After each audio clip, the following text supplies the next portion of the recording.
ಮೊನ್ನೆ ಶಾಸಕರಾದಂಥ ಮಹೇಶ್ ತೆಂಗಿನಕಾಯಿ ಅವರು ಗೃಹಲಕ್ಷ್ಮಿಯ ವಿಚಾರವಾಗಿ ಒಂದು ಪ್ರಶ್ನೆಯನ್ನು ಕೇಳಿದರು.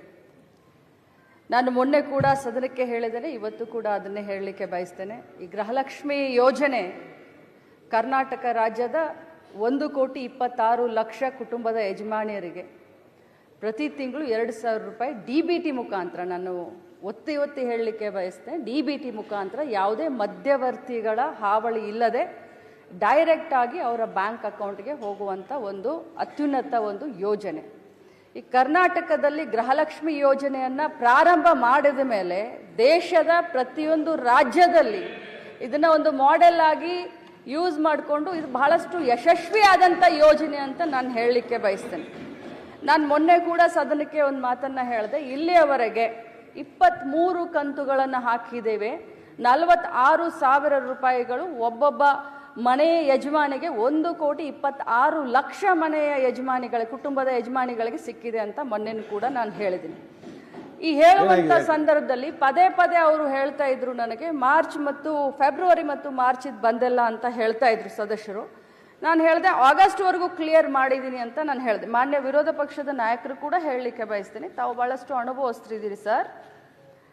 ಇಲ್ಲಿ ಆರೋಪ ಪ್ರತ್ಯಾರೋಪಕ್ಕಿನ್ನ ನಾನು ಮಂತ್ರಿ ಆದಮೇಲೆ ನಾನು ಮೊದಲನೇ ಬಾರಿ ಮಂತ್ರಿ ಆಗಿದ್ದೀನಿ, ಅತ್ಯಂತ ಭಕ್ತಿ ಭಾವನೆಯಿಂದ, ಪೂಜ್ಯ ಭಾವನೆಯಿಂದ, ಯಾಕಂದರೆ ಬಹಳ ದೊಡ್ಡ ಪುಣ್ಯದ ಕೆಲಸ ಮಾಡ್ತಾ ಇದ್ದೀವಿ. ಗೃಹಲಕ್ಷ್ಮಿ ಯೋಜನೆ ಮನೆಯಲ್ಲಿ ಯಾರು ನಮಗೆ ಗೃಹಲಕ್ಷ್ಮಿ ಅಂದ್ರೋ ಇಲ್ಲೋ ಗೊತ್ತಿಲ್ಲ, ಕರ್ನಾಟಕದ ಕಾಂಗ್ರೆಸ್ ಪಕ್ಷದ ಸರ್ಕಾರ ಮಹಿಳೆಯರಿಗೆ ಗೃಹಲಕ್ಷ್ಮಿಯನ್ನು ಕೊಡುವ ಯೋಜನೆ ಮುಖಾಂತರ ಅವ್ರಿಗೆ ಗೃಹಲಕ್ಷ್ಮಿ ಅಂತ ಅನ್ತಾ ಇದೆ. ಅವ್ರಿಗೆ ತಲುಪಿಸುವಂಥ ಕಾರ್ಯವನ್ನು ನಾವು ಮಾಡ್ತಾ ಇದ್ದೀವಿ. ಪದೇ ಫೆಬ್ರವರಿ ಮಾರ್ಚನ್ನು ಕೇಳಿದಾಗ ನನ್ನ ಮಾಹಿತಿ ಪ್ರಕಾರ ಕೊಟ್ಟಿದ್ದೀವಿ ಅನ್ನೋದು ಒಂದಿತ್ತು. ಆದರೆ ಹೋಗಿ ನಾನು ಮತ್ತೆ ವಿಚಾರಣೆ ಮಾಡಿದಾಗ ಫೆಬ್ರವರಿ ಮಾರ್ಚು ಇನ್ನೂ ಹಾಕೆಲ್ಲ ಒಂದು ಸ್ವಲ್ಪ ಹೆಚ್ಚು ಕಡಿಮೆ ಆಗಿ ಅನ್ನುವಂಥ ಮಾಹಿತಿ ನನಗೆ ಬಂತು. ಆದರೆ ಇದರ ಅರ್ಥ ಎಲ್ಲರಿಗೂ ಹೇಳಲಿಕ್ಕೆ ಬಯಸ್ತೇನೆ, ಸದನದಲ್ಲಿರುವಂಥ ಎಲ್ಲ ಸನ್ಮಾನ್ಯ ಗೌರವಾನ್ವಿತ ಸದಸ್ಯರಿಗೆ ಹೇಳಲಿಕ್ಕೆ ಬಯಸ್ತೇನೆ, ತಮಗೆಲ್ಲರಿಗೂ ತಪ್ಪು ಮಾಹಿತಿಯನ್ನು ಕೊಡೋದಾಗಲಿ ಅಥವಾ ಸದನನ ಮಿಸ್ಲೀಡ್ ಮಾಡೋದಾಗಲಿ ನನ್ನ ಉದ್ದೇಶವಿಲ್ಲ. ಯಾಕಂತಂದರೆ ಒಬ್ಬ ಜವಾಬ್ದಾರಿಯ ಸ್ಥಾನದಲ್ಲಿ ನಿಂತ್ಕೊಂಡು ಹೇಳಲಿಕ್ಕೆ ಬಯಸ್ತೀನಿ. ನನಗೆಷ್ಟು ಜವಾಬ್ದಾರಿ ಇದೆಯೋ ತಮಗೂ ಅಷ್ಟೇ ಜವಾಬ್ದಾರಿ ಇದೆ. ನಾನು ಖಂಡಿತವಾಗ್ಲೂ ಫೈನಾನ್ಸ್ ಮಿನಿಸ್ಟ್ರು ಸಿದ್ದರಾಮಯ್ಯ ಸಾಹೇಬ್ರಿದ್ದಾರೆ, ಮುಖ್ಯಮಂತ್ರಿಗಳಿದ್ದಾರೆ, ಫೈನಾನ್ಸ್ ಡಿಪಾರ್ಟ್ಮೆಂಟ್ ಹತ್ರ ಮಾತಾಡ್ತೀವಿ. ಯಾಕೆ 2 ತಿಂಗಳದ ವ್ಯತ್ಯಯ ಆಯಿತು, ಆಗಿದ್ರೆ ಅದನ್ನು ಮಾತಾಡಿ ಆದಷ್ಟು ಶೀಘ್ರದಲ್ಲೇ, ಮೊನ್ನೆ ಹೌಸ್ನಲ್ಲಿ ಮುಖ್ಯಮಂತ್ರಿಗಳು ಕೂಡ ಹೇಳಿದ್ದಾರೆ, ಅದನ್ನು ಆಗಲಿಲ್ಲ ಅಂತಂದರೆ ಶೀಘ್ರದಲ್ಲಿ ಮಾಡ್ತೀವಿ. ಬಟ್ ಇದರ ಅರ್ಥ ಆ ದುಡ್ಡನ್ನು ಬೇರೆ ಕಡೆ ಡೈವರ್ಟ್ ಆಯಿತು, ಅದಾಯಿತು ಇದಾಯಿತು ಅಂತಲ್ಲ. ಬಟ್ ಒಂದೇ ಮಾತನ್ನು ಹೇಳ್ತೀನಿ, 2 ತಿಂಗಳದ್ದು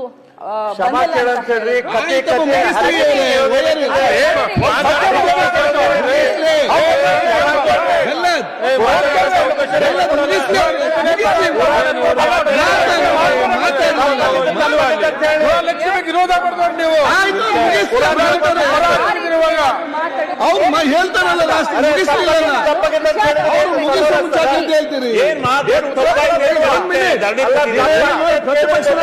ಮಾತಾಡ್ತಾರೆ.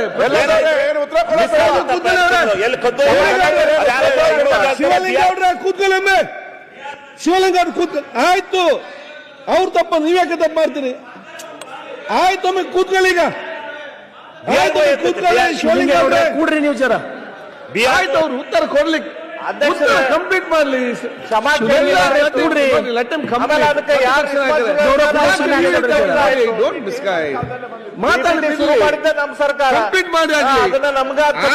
ನೋಡಿ, ಅವರು ಬಂದು ಉತ್ತರ ಕೊಡ್ತಾ ಇದ್ದಾರೆ, ಉತ್ತರ ಕರೆಕ್ಟ್ ಕೇಳಿ, ಆಮೇಲೆ ಮತ್ತೆ ಹೆಚ್ಚು ಮಾತಾಡಿ. ನಿಮ್ಗೆ ಪುರಾಣ ಬೇಡ ಆಗ್ತದ? ಆಯ್ತು, ಈಗ ಒಂದ್ ಸೆಕೆಂಡ್ ಮಾತಾಡ್ಲಿ. ಆಯ್ತು, ಕೂತ್ಕೊಳ್ಳಿ. Completed my this one. ನಾನು ಇಂಟೆನ್ಷನಲಿ ನಮಗೆ ಈ ಒಂದು ಸದನವನ್ನು ಮಿಸ್ಲೀಡ್ ಮಾಡುವಂಥ ಇಂಟೆನ್ಷನ್ ಇರಲಿಲ್ಲ. ಆದರೆ ನಾನು ಹೋಗಿ ಚೆಕ್ ಮಾಡಿದಾಗ 2 ತಿಂಗಳದ ಹೆಚ್ಚು ಕಡಿಮೆ ಆಗಿದೆ ಅನ್ನೋದು ಗೊತ್ತಾಯಿತು. ಅದನ್ನು ಮುಂದಿನ ದಿನದಲ್ಲಿ ನಾನು ಸರಿ ಮಾಡ್ತೀನಿ. ನನ್ನ ಮಾತಿನಿಂದ ಯಾರ್ದಾದ್ರೂ ಭಾವನೆಗೆ ಇದಾಗಿದ್ರೆ ನಾನು ವಿಷಾದವನ್ನು ವ್ಯಕ್ತಪಡಿಸ್ತೀನಿ. ಸನ್ಮಾನ್ಯ ಅಧ್ಯಕ್ಷರೇ, ನೋಡಿ, ಇಲ್ಲಿ ಸದನಕ್ಕೆ ತಪ್ಪುದಾರಿ ಕೊಟ್ಟಿರೋದು ಸ್ಪಷ್ಟ ಆಯ್ತು. ಅವರೇ ಹೇಳಿದ್ದಾರೆ, ನನಗೆ ಅಧಿಕಾರಿಗಳು ತಪ್ಪು ಮಾಹಿತಿ ಕೊಟ್ಟಿದ್ದಾರೆ, ನಾನು ಹೇಳ್ಬೇಕಲ್ಲ, ತಪ್ಪಾಗಿದೆ ಅಂತ ಹೇಳ್ಬೇಕಲ್ಲ ಸರ್. ಎಲ್ಲಿ ಹೇಳಿದ್ರು? ನಿಮ್ಗೆ ಯಾರಾದ್ರೂ ಬೇಜಾರಾದ್ರೆ ಅಲ್ಲ, ನೀವು ಏನಾದ್ರು ಹೇಳ್ತೀರಿಂದ? ನಮ್ಗೆಲ್ಲ ಬೇಜಾರಾಗಿರೋದು ಯಾರು 1,26,00,000 ಜನ ಇದ್ದಾರೆ ಅವ್ರಿಗೆ ಬೇಜಾರಾಗಿರೋದು, ಅವ್ರಿಗೆ ನೋವಾಗಿರೋದು. ಅದ ಹೇಳಿದಾರ ಅಲ್ಲಲ್ಲ, ಒಂದೇ ನಿಮಿಷ. ಅವ್ರು ಇಷ್ಟೆಲ್ಲ ಹೇಳಿದ್ರಲ್ಲ, ನಾವು ಫೆಬ್ರವರಿ ಮಾರ್ಚ್ ಯಾವಾಗ ಆಗ್ತೀನಿ ಅಂತ ಏನಾರು ಹೇಳಿದ್ರ? ಮುಖ್ಯಮಂತ್ರಿ ಉತ್ತರ ಫೆಬ್ರವರಿ ಮಾರ್ಚ್ ಯಾವಾಗ ಆಗ್ತೀನಿ ಅಂತ ಹೇಳಿಲ್ಲ, ಕ್ಷಮಾಪಣೆ ಕೇಳಿಲ್ಲ. ತೆಗ್ಸಿ ಕೊಡಿ ನನಗೆ, ಕೊಡಿ ನನಗೆ. ಬೇರೆ ನೀವು ಕೂತ್ಕೊಂಡು ಯಾಕೆ ಮಾತಾಡ್ತೀರಿ? ಸಮಸ್ಯೆ ಬಗೆಹರಿಸಿದ್ರೆ ಉಂಟು ಮಾಡ್ಲಿಕ್ಕಿದ್ರೆ ಇಲ್ಲಿ. ಸನ್ಮಾನ್ಯ ಅಧ್ಯಕ್ಷರೇ, ವಿರೋಧ ಪಕ್ಷದ ನಾಯಕರು ಹಾಗೂ ಉಪನಾಯಕರು ಅವರು ಮಾತನಾಡುವಾಗಲೇ ಎದ್ದೆದ್ದನ್ನು ಮಾಡಿದರು. ಆದಾಗ್ಯೂ ಅವರು ತಮ್ಮ ಸಂಪೂರ್ಣ ಉತ್ತರ ಹೇಳೋದಕ್ಕೆ ತಾವು ಅನುಕೂಲಿಸಿದ್ರಿ. ಈ ಸಂದರ್ಭದೊಳಗೆ ಅವ್ರು ಏನೇನು ಶಬ್ದ ಹೇಳಿದ್ರು ಅದನ್ನು ಅವರು ಗಮನಿಸಿದರು.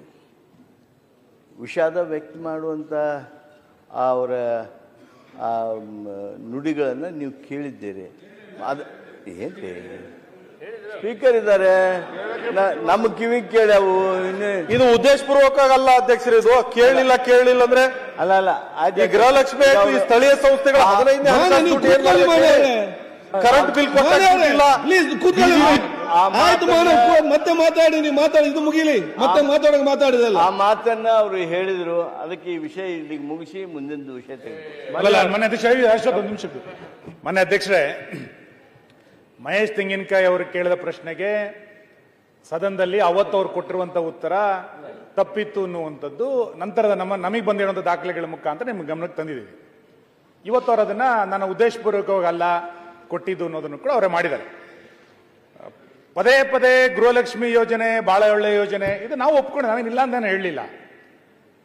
2 ತಿಂಗಳು ಆಗಸ್ಟ್ ತನಕ ಕೊಟ್ಟಿದೀವಿ ಅಂತ ಒಬ್ರು ಸಚಿವರು ಮತ್ತು ಮುಖ್ಯಮಂತ್ರಿಗಳು ಸ್ವತಃ ಒಪ್ಕೊಂಡ್ರು, ಆಗಸ್ಟ್ ತನಕ ಕೊಟ್ಟಿದೀವಿ ಅಂತ.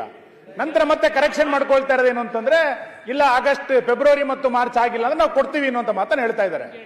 ನಾವು ಅವತ್ತಿನಿಂದ ಇವತ್ತಿನ ತನಕ ಹೇಳ್ತಾ ಇರೋದು, ನೀವು ಗ್ಯಾರಂಟಿ ಯೋಜನೆಗಳನ್ನ ಘೋಷಣೆ ಮಾಡಿದಿರಿ, ಆದ್ರೆ ಸರಿಯಾದ ಸಮಯಕ್ಕೆ ಯಾವುದನ್ನು ಕೂಡ ತಲುಪಿಸ್ಲಿಕ್ಕೆ ಆಗ್ತಾ ಇಲ್ಲ. ಸರ್ಕಾರ ದಿವಾಳಿ ಆಗಿದೆ, ಆ ಕಾರಣಕ್ಕೆ ಇದನ್ನು ಕೊಡ್ತಿಲ್ಲ ಅನ್ನೋದನ್ನ ಹೇಳಿ. ನೀವು 3 ದಿನ ಮಾರ್ಚ್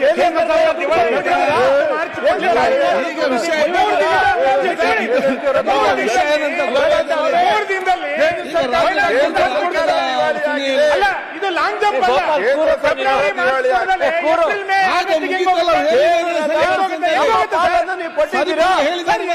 ಕೇಂದ್ರದ ಹಣ ನಮಗೆ ಇನ್ನೂ ಫೆಬ್ರವರಿ ಮಾರ್ಚ್ ಕೊಡದಲೆ ಏಪ್ರಿಲ್ ಮೆತ್ತೆ ಹಳೆ ಮಾಫಿಯಿಂದ ಮಾಡ್ಬಿಡೋದ?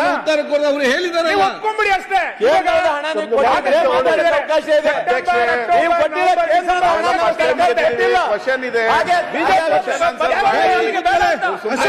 ಮಾಡ್ತಾ ಇದ್ದಾರೆ.